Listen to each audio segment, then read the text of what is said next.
अस्सलाम वालेकुम। आज का टॉपिक है बच्चों इलेक्ट्रॉन अफिनिटी। सबसे पहले इलेक्ट्रॉन अफिनिटी की डेफिनेशन देख लेते हैं। Amount of energy released when an electron is added in an isolated gaseous atom. यानी जब आप किसी आइसोलेटेड गैसियस एटम में इलेक्ट्रॉन ऐड करते हो बच्चे, तो वहां से जो एनर्जी रिलीज होती है उसको हम बोलते हैं इलेक्ट्रॉन अफिनिटी। जैसे हमने आयनाइजेशन एनर्जी में पढ़ा था ना कि एक इलेक्ट्रॉन रिमूव होगा तो उसके लिए जो एनर्जी लगानी पड़ेगी वो फर्स्ट आयनाइजेशन है। सेकेंड इलेक्ट्रॉन रिमूव होगा तो उसके लिए जो एनर्जी लगानी पड़ेगी वो सेकेंड आयनाइजेशन है। इलेक्ट्रॉन अफिनिटी में भी जब आप एटम में एक से ज़्यादा इलेक्ट्रॉन ऐड करते हो तो उसी के अकॉर्डिंग हम इलेक्ट्रॉन अफिनिटी को भी नाम देते हैं। ठीक है, जैसे फॉर एग्जांपल अगर आप बच्चे आपने ऐड किया है जस्ट वन इलेक्ट्रॉन,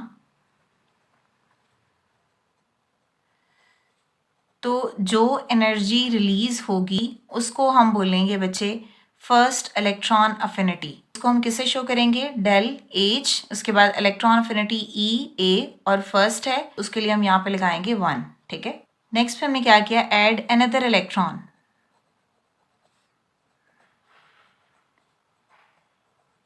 यानी आप क्या कर रहे हो? सेकेंड इलेक्ट्रॉन ऐड कर रहे हो बच्चे।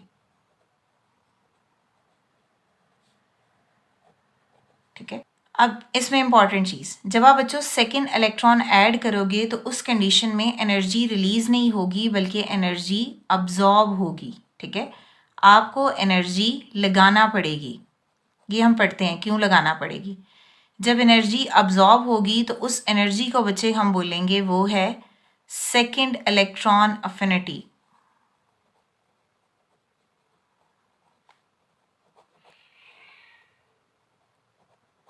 ठीक है, और इसको हम किसे शो करेंगे? Del H. ठीक है, और इलेक्ट्रॉन अफिनिटी और सेकेंड है। क्लियर? ये कौन सी होगी? नेगेटिव, और ये कौन सी होगी? पॉजिटिव। क्लियर है? हमने बच्चे जनरली बता दिया कि फर्स्ट इलेक्ट्रॉन अफिनिटी और सेकेंड इलेक्ट्रॉन अफिनिटी में क्या डिफरेंस है। अब इसकी एग्जैक्ट डेफिनेशन देखते हैं। फर्स्ट इलेक्ट्रॉन अफिनिटी जिसको हम किससे रिप्रेजेंट करते हैं? डेल एच ई ए और 1 से। ठीक है, इज एंथैल्पी चेंज। एंथैल्पी बोलते हैं total amount of thermal energy stored in a compound. यानी कंपाउंड में जो टोटल अमाउंट ऑफ एनर्जी है, थर्मल एनर्जी है, उसको हम बोलेंगे वो है सिस्टम की एंथैल्पी। ठीक है, तो जो फर्स्ट इलेक्ट्रॉन अफिनिटी है वो एंथैल्पी चेंज है involve when 1 mole of electron is added to 1 mole of gaseous atom. बच्चे हमने स्टार्ट में डेफिनेशन पढ़ी थी आइसोलेटेड गैसियस एटम। आइसोलेटेड का मतलब होता है इंडिविजुअल, एक ही एटम हो, मतलब वो किसी के साथ और ना जुड़ा हुआ। तो व्हेन 1 मोल ऑफ इलेक्ट्रॉन, आपने 1 मोल इलेक्ट्रॉन का ऐड करना है 1 मोल गैसियस एटम में, तो आपके पास 1 मोल यूनी नेगेटिव आयन बनेगा अंडर स्टैंडर्ड कंडीशन। और ये जो नॉड है ये वही स्टैंडर्ड कंडीशन है कि आपने 1 मोल चीज़ ली है और उससे 1 ही मोल बन रहा है। ठीक है, फॉर एग्जाम्पल बच्चों यहाँ पे अगर एग्जाम्पल लिखें आप क्लोरीन की, क्लोरीन में आपने 1 इलेक्ट्रॉन ऐड किया। अब यहाँ पे कुछ नहीं है, इसका मतलब है क्लोरीन का यहाँ पे क्या है? 1 मोल है। आप 1 इलेक्ट्रॉन क्लोरीन में ऐड करोगे बच्चे, क्लोरीन कन्वर्ट होगा नेगेटिव में। अब ये क्या है? 1 मोल है, और ये 1 मोल क्या है? यूनी नेगेटिव आयन है, यानी एक नेगेटिव आयन बना है। अब जब बच्चों क्लोरीन ने 1 इलेक्ट्रॉन एक्सेप्ट किया, इसने यूनी नेगेटिव आयन बनाया, तो इसने कितनी एनर्जी रिलीज की है उसको हम बोलेंगे फर्स्ट इलेक्ट्रॉन अफिनिटी। ठीक है, स्टैंडर्ड कंडीशन है, तो रिएक्शन ने कितनी एनर्जी रिलीज की है? 348.8 किलो जॉल पर मोल। फर्स्ट इलेक्ट्रॉन अफिनिटी में ही हम एक और एग्जाम्पल लिख सकते हैं। जैसे एग्जाम्पल है हमारे पास ऑक्सीजन की। ऑक्सीजन में आप 1 इलेक्ट्रॉन ऐड करो, ऑक्सीजन किस में कन्वर्ट होगा? यूनी नेगेटिव आयन में। ठीक है, अब इसमें एंथैल्पी चेंज क्या होगा? इलेक्ट्रॉन अफिनिटी फर्स्ट है, यहाँ पे नॉड है, स्टैंडर्ड है, तो इसके लिए कितनी एनर्जी रिलीज होगी? 142 किलो जॉल पर मोल। तो इसको हम बोलेंगे यहाँ पे ये है फर्स्ट इलेक्ट्रॉन अफिनिटी। ऑक्सीजन का एटॉमिक नंबर होता है बच्चों 8। फर्स्ट शेल में 2 इलेक्ट्रॉन आ गए, नेक्स्ट शेल में 6 इलेक्ट्रॉन आ गए। अब इसने बच्चे कंप्लीट करना है अपना ऑक्टेट। ऑक्टेट का मतलब बच्चों क्या होता है? 8 इलेक्ट्रॉन, लेकिन यहाँ पे देखो सिर्फ 6 हैं। 1 इलेक्ट्रॉन बच्चे इसने एक्सेप्ट कर लिया, लेकिन अभी भी 1 की कमी है। इसका मतलब है कि ऑक्सीजन कितने इलेक्ट्रॉन एक्सेप्ट करेगा? 2 इलेक्ट्रॉन एक्सेप्ट करेगा। लेकिन अब जब बच्चे ऑक्सीजन सेकेंड इलेक्ट्रॉन एक्सेप्ट करेगा तो वो एनर्जी रिलीज नहीं होगी बल्कि एनर्जी अब्जॉर्ब होगी, जिसको हम बोलेंगे सेकेंड इलेक्ट्रॉन अफिनिटी। ठीक है, पहले हम सेकेंड इलेक्ट्रॉन अफिनिटी की डेफिनेशन देख लेते हैं, फिर मैं एक्सप्लेन करती हूँ कि सेकेंड इलेक्ट्रॉन अफिनिटी में एनर्जी अब्जॉर्ब क्यों होती है। ठीक है, तो सबसे पहले डेफिनेशन देखो बच्चों, सेकेंड इलेक्ट्रॉन अफिनिटी इसको किससे रिप्रेजेंट करेंगे? Del H not E A 2। E A electron affinity और 2 फॉर सेकेंड है, और नॉट का वर्ड स्टैंडर्ड के लिए यूज होता है। The amount of energy required to add electron to 1 mole of uni negative ion. देखो ऑक्सीजन एक इलेक्ट्रॉन एक्सेप्ट कर लिया, ऑक्सीजन किस में कन्वर्ट हो गया, यूनी नेगेटिव आयन में। अब इसका मतलब है कि जब इलेक्ट्रॉन ऐड होगा तो वो इसी यूनी नेगेटिव आयन में ऐड होगा, ठीक है। ऐड इलेक्ट्रॉन टू 1 मोल, तो यहाँ पे 1 मोल है ना, 1 mole of uni negative gaseous ion जब इलेक्ट्रॉन ऐड होगा इसमें होगा, और जब बनाएगा क्या, to form 1 mole of gaseous di negative ion, यानी कि क्या बनाएगा, डाई नेगेटिव आयन बनाएगा अंडर स्टैंडर्ड कंडीशन। लेकिन इस केस में अब एनर्जी अब्जॉर्ब होगी। अब अब्जॉर्ब क्यों होगी, अब वो कॉन्सेप्ट हम देखते हैं। सेकेंड इलेक्ट्रॉन अफिनिटी जो है वो पॉजिटिव क्यों होती है, उसके लिए हम ऑक्सीजन के स्ट्रक्चर को देखेंगे।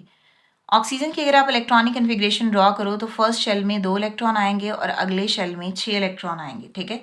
अब इसको 2 इलेक्ट्रॉन चाहिए। ऑक्सीजन जब पहला इलेक्ट्रॉन लेगा, ठीक है, पहले ऑक्सीजन ने 1 इलेक्ट्रॉन एक्सेप्ट किया, जब ऑक्सीजन पहला इलेक्ट्रॉन लेगा तो ये एनर्जी यहाँ से करेगा रिलीज, ठीक है, और जब वो एनर्जी रिलीज करेगा तो वो नेगेटिव होगी, क्लियर।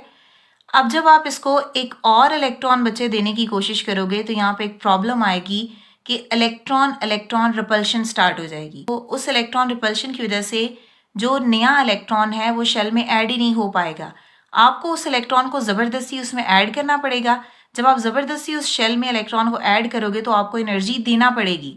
तो इसका मतलब है कि इस केस में एनर्जी क्या होगी, अब्जॉर्ब्ड होगी, और यही वजह है कि सेकेंड इलेक्ट्रॉन अफिनिटी पॉजिटिव होती है। ये है हमारे पास फर्स्ट इलेक्ट्रॉन अफिनिटी, ठीक है, और ये क्या है हमारे पास, ये है second electron affinity, clear. Equation हमारे पास क्या होगी, ऑक्सीजन है, यूनी नेगेटिव आयन है, इसने 1 इलेक्ट्रॉन एक्सेप्ट किया, ये क्या बनाएगा, ये डाई नेगेटिव आयन बनाएगा, ठीक है। इस केस में हमारे पास जो वैल्यू आएगी इलेक्ट्रॉन अफिनिटी की वो आएगी प्लस 844 किलो जॉल पर मोल। जब ऑक्सीजन 1 इलेक्ट्रॉन एक्सेप्ट करेगा, डाई नेगेटिव आयन बनाएगा, तो आपको कितनी एनर्जी लगाना पड़ेगी इलेक्ट्रॉन को ऐड करने के लिए, 844 किलो जॉल। इस पॉजिटिव का मतलब है बच्चों अब एनर्जी रिलीज नहीं हो रही बल्कि आपको एनर्जी लगाना पड़ रही है। देखो बच्चों इक्वेशन की जो एग्जैक्ट वैल्यू है वो ये वाली है, लेकिन आपकी बुक में जो एनर्जी अब्जॉर्ब मेंशन है वो है 798 किलो जॉल पर मोल, ठीक है।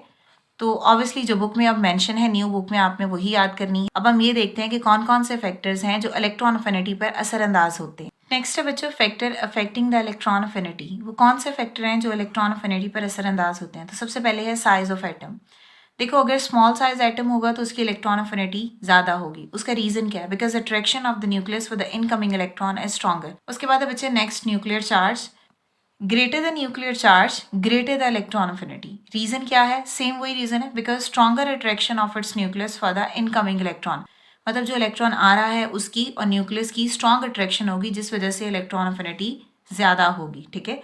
उसके बाद है बच्चों third point electronic configuration of atom. ये जो बच्चों इलेक्ट्रॉनिक कन्फिग्रेशन ऑफ एटम है इसके लिए आपको कुछ ना बेसिक समझना होगा। जैसे पी ऑर्बिटल है, ठीक है, इस पी ऑर्बिटल की बच्चों 3 ओरिएंटेशन होती है, P X, P Y and P जी।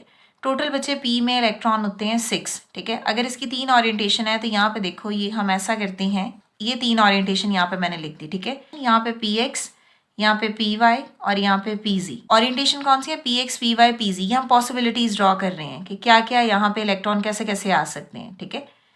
अब देखो 6 इलेक्ट्रॉन मैक्सिमम होते हैं, ठीक है। ऐसे भी हो सकता है कि इलेक्ट्रॉन फुली फिल्ड हो, और ऐसे भी हो सकता है कि इलेक्ट्रॉन हाफ फिल्ड हो, और ऐसे भी हो सकता है कि इलेक्ट्रॉन पार्शली फिल्ड हो। ये है फुली फिल्ड, ठीक है, ये है हाफ फिल्ड और ये है पार्शली फिल्ड, क्लियर।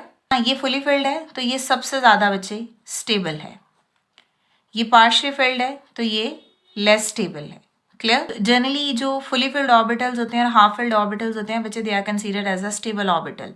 अगर ये स्टेबल ऑर्बिटल हैं इसका मतलब है कि इनकी इलेक्ट्रॉन अफिनिटी क्या होगी बच्चों, कम होगी। अगर ऑर्बिटल हाफ फिल्ड है, ठीक है, हाफ फिल्ड ऑर्बिटल हैं तो उसकी इलेक्ट्रॉन अफिनिटी कम होगी, लो इलेक्ट्रॉन अफिनिटी होगी। अगर इलेक्ट्रॉन हाफ फिल्ड हैं, फुली फिल्ड हैं तो वो स्टेबल हैं तो इलेक्ट्रॉन अफिनिटी क्या होगी, उनकी लो होगी। तो जैसे फॉर एग्जांपल बच्चे यहाँ पे हम 2 एग्जांपल लेते हैं, नाइट्रोजन की और फास्फोरस की। अब जो नाइट्रोजन है बच्चे इसका एटॉमिक नंबर होता है 7 और फास्फोरस का एटॉमिक नंबर होता है 15। अगर इसकी आप इलेक्ट्रॉनिक कन्फिग्रेशन करो तो ये आ जाता है 1s2, 2s2 एंड 2p3, ठीक है। इसकी इलेक्ट्रॉनिक कन्फिग्रेशन करो तो 1s2, 2s2, 2p6, 3s2 and 3p3, ठीक है। अब इसका मतलब है यहाँ पे भी जो बच्चे p ऑर्बिटल्स हैं ये px, py एंड pz की फॉर्म में है। तो आप देखो एक इलेक्ट्रॉन इसके पास, एक इसके पास और एक इसके पास। अगर आप यहाँ पे भी तो देखो, यहाँ पे देखो तो यहाँ पे भी px, py और pz की फॉर्म में है। तो यहाँ पे भी एक इलेक्ट्रॉन इधर, एक इधर और एक इधर। अब आप यहाँ पे देखो ये दोनों के दोनों बच्चे क्या हैं, ये दोनों के दोनों हैं हाफ फिल्ड, ठीक है। तो ये क्या होंगे, ये हैं बच्चों हाफ फिल्ड ऑर्बिटल्स। तो ये होगी लो इलेक्ट्रॉन अफिनिटी। 2 है, 15 है और 18 है बच्चे। ये ना अबनॉर्मेलिटी शो करते हैं ट्रेंड में। नॉर्मली जैसे पीरियड इन ग्रुप में ट्रेंड चलता है ना, ये उससे थोड़ी सी अबनॉर्मेलिटी शो करेंगे। अगर आप ये देखो ना, ये दोनों के दोनों किस ग्रुप से बिलोंग करते हैं, 15 ग्रुप से, क्या है 5th ग्रुप से बिलोंग करते हैं ना दोनों के दोनों। और हम ग्रुप में कहते हैं कि इलेक्ट्रॉन अफिनिटी जो है वो डिक्रीज होती है, लेकिन यहाँ पे इन दोनों एलिमेंट में वो ऑपोजिट केस होता है। नाइट्रोजन एंड फास्फोरस है, ग्रुप में इलेक्ट्रॉन अफिनिटी बच्चे डिक्रीज होती है और जो पीरियड है उसमें इलेक्ट्रॉन अफिनिटी इंक्रीज करती है। होना तो ये चाहिए था ना कि यहाँ पे ये डिक्रीज होती, यूजुअली जैसे होता है, मतलब यहाँ पे क्या होना चाहिए था, डिक्रीज होनी चाहिए थी, लेकिन बच्चे यहाँ पे ऐसा नहीं होता। अबनॉर्मलिटी शो करता है ग्रुप 5th, और इस केस में बच्चे जो फास्फोरस है उसकी इलेक्ट्रॉन अफिनिटी ज़्यादा होती है और इसकी लेस होती है, ठीक है। फास्फोरस की इलेक्ट्रॉन अफिनिटी होनी कम चाहिए थी क्योंकि ग्रुप में डिक्रीज कर रही है ना, लेकिन नाइट्रोजन एंड फास्फोरस को जब हमने कंपेयर किया तो उसमें इलेक्ट्रॉन अफिनिटी जो फास्फोरस की थी वो ज़्यादा थी और नाइट्रोजन की थी वो कम थी। रीज़न क्या होता है कि नाइट्रोजन का साइज बच्चे छोटा होता है तो इलेक्ट्रॉन डेंसिटी ज़्यादा होती है, इलेक्ट्रॉनिक क्लाउड जो है वो थिक होता है। लेकिन फास्फोरस के केस में साइज बड़ा हो जाता है, इलेक्ट्रॉनिक क्लाउड जो है वो थिक नहीं रहता as compare to nitrogen. Clear? तो ये सिंपल सा बेसिक साइज का डिफरेंस था। अब हम बच्चे लास्ट टॉपिक इसका ट्रेंड देखते हैं इलेक्ट्रॉन अफिनिटी का पीरियड में और ग्रुप में। तो ट्रेंड अलॉन्ग अगर ग्रुप में देखें तो एटॉमिक साइज इंक्रीज करता है डाउन द ग्रुप, ठीक है बच्चे। वही रीज़न है, वही कॉन्सेप्ट जो हमने आयनाइजेशन एनर्जी में पढ़ा था। एटॉमिक साइज इंक्रीज करता है down the group, it means that कि लेस अट्रैक्शन होगी between the nucleus and incoming electron. Obviously size बढ़ जाएगा, अट्रैक्शन कम हो जाएगी, तो जो इलेक्ट्रॉन अफिनिटी है वो डिक्रीज हो जाएगी, ठीक है। हमने कहा कि इलेक्ट्रॉन अफिनिटी डिक्रीज करती है डाउन द ग्रुप, ठीक है। आप कोई भी ग्रुप ले लो, जैसे फर्स्ट ग्रुप ले लो जिसमें lithium, sodium, potassium, rubidium, caesium है, उसमें एक सीक्वेंस है, एक ऑर्डर है, जैसे इलेक्ट्रॉन अफिनिटी डिक्रीज कर रही है। ट्रेंड के अकॉर्डिंग बच्चों फ्लोरीन की इलेक्ट्रॉन अफिनिटी ज़्यादा होनी चाहिए थी और क्लोरीन की इलेक्ट्रॉन अफिनिटी कम होनी चाहिए थी, ठीक है। लेकिन यहाँ पे क्या है, यहाँ पे क्लोरीन की इलेक्ट्रॉन अफिनिटी ज़्यादा है, तो यहाँ पे भी अब नॉर्मलिटी शो होती है। रीज़न अगेन वही होता है, फ्लोरीन का अगर आप देखो बच्चे साइज छोटा होता है क्लोरीन की निस्बत। रीज़न वही है कि फ्लोरीन में इलेक्ट्रॉन डेंसिटी बहुत ज़्यादा थिक होती है, फ्लोरीन का साइज छोटा होता है और इलेक्ट्रॉन डेंसिटी जो है वो थिक होती है। तो यही वजह इन दो एलिमेंट में ऑर्डर में चेंज आ जाता है, ठीक है। तो ऑर्डर क्या होगा, इलेक्ट्रॉन अफिनिटी में हमारे पास जो है astatine, iodine, bromine, fluorine and chlorine. इसको चेंज करके लिखोगे तो हमारे पास ऑर्डर जो है फिर ये बनेगा। इसका मतलब है सबसे ज़्यादा इलेक्ट्रॉन अफिनिटी किसकी होगी, क्लोरीन की, और सबसे कम इलेक्ट्रॉन अफिनिटी किसकी होगी, एस्टेटीन की। है ट्रेंड अलॉन्ग पीरियड। अगर आप पीरियड में लेफ्ट टू राइट देखें तो जनरली इलेक्ट्रॉन अफिनिटी इंक्रीज करती है। जनरली का वर्ड इस्तेमाल क्यों किया है, बिकॉज हमने अभी थोड़ी देर पहले ये पढ़ा है कि जो ग्रुप 2, 15 और 18 है वो अबनॉर्मलिटी शो करते हैं। उनमें जो फर्स्ट 2 एलिमेंट है उनकी इलेक्ट्रॉन अफिनिटी शिफ्ट हो गई। ग्रुप तो वो एक है लेकिन पीरियड तो डिफरेंट होंगे ना, 2 पीरियड से डिफरेंट एलिमेंट आप ले रहे हो और उनकी इलेक्ट्रॉन अफिनिटी को कंपेयर कर रहे हो और वो नॉर्मली ट्रेंड से हट रहे हैं, तो इसका मतलब है कि वहाँ पे चेंजेस आएंगे। तो यही वजह होती है कि जर्नली हम टर्म इसकी यूज़ कर रहे हैं। Left to right in a period generally electron affinity increase करती है। रीज़न अगेन वही होता है, इंक्रीज न्यूक्लियर चार्ज होता है, और रेडियस आना था। अगेन रीज़न वही है, इंक्रीज ऑफ न्यूक्लियर चार्ज और डिक्रीज ऑफ एटॉमिक रेडियस था बच्चों हमारा आज का इलेक्ट्रॉन अफिनिटी का टॉपिक। अगर इससे रिलेटेड आपका कोई भी क्वेश्चन है या कोई भी प्रॉब्लम है तो आप कमेंट कर सकते हैं। नेक्स्ट वीडियो तक के लिए अल्लाह हाफिज़।